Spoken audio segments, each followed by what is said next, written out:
முன்னெல்லாம் கூட்டம் கூடுற இடத்துல கடையை போட்டோன்னா நம்மளோட வியாபாரம் சூடு பிடிக்கும்னு சொல்லுவாங்க.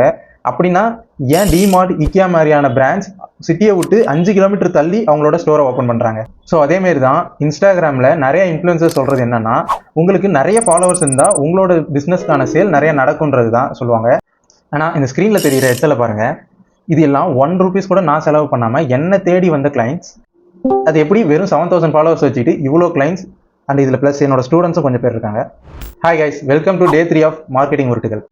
ஃபர்ஸ்ட் ஒன், என்னோட பேஜை போய் கொஞ்சம் பாருங்கள். என் பிஸ்னஸுக்கான ஆடியன்ஸ் யாரோ அவங்களுக்கு என்ன பெயின் பாயிண்ட் இருக்கோ அதுக்கு ரிலேட்டடான கான்டென்ட் மட்டும்தான் நான் போஸ்ட் பண்ணியிருப்பேன்.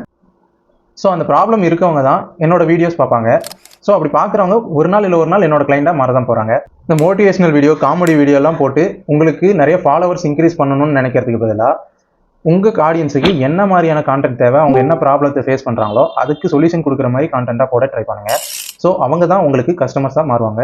ரீசெண்டாக வேர்ட் ஸ்ட்ரீம்ன்ற ஒரு சைட்டில் ஒரு ஷாக்கிங்கான ஆர்டிக்கலை படித்தேன். நம்ம வெப்சைட்டுக்கு வர விசிட்டர்ஸ்லேயே 2.35 விசிட்டர்ஸ் தான் கஸ்டமர்ஸாக மாறுறாங்கன்றது தான் அந்த ஆர்டிக்கலில் இருந்துச்சு. ஸோ இதுக்கு என்ன ரீசனாக இருக்கும்னு நினைக்கிறீங்க? நம்மளோட கண்டென்ட் கரெக்டான பீப்புளுக்கான ப்ராப்ளமை சால்வ் பண்ணாதது தான் ரீசன். இதுக்கு ஒரு புரியுற மாதிரி எக்ஸாம்பிள் சொல்லணும்னா, ஐஸ்கிரீமை ஊட்டியில் போய் சேல் பண்ணால் எப்படி சேல் நடக்கும்? எல்லாரும் பார்ப்பாங்க, ஆனால் யாரும் வாங்க மாட்டாங்க.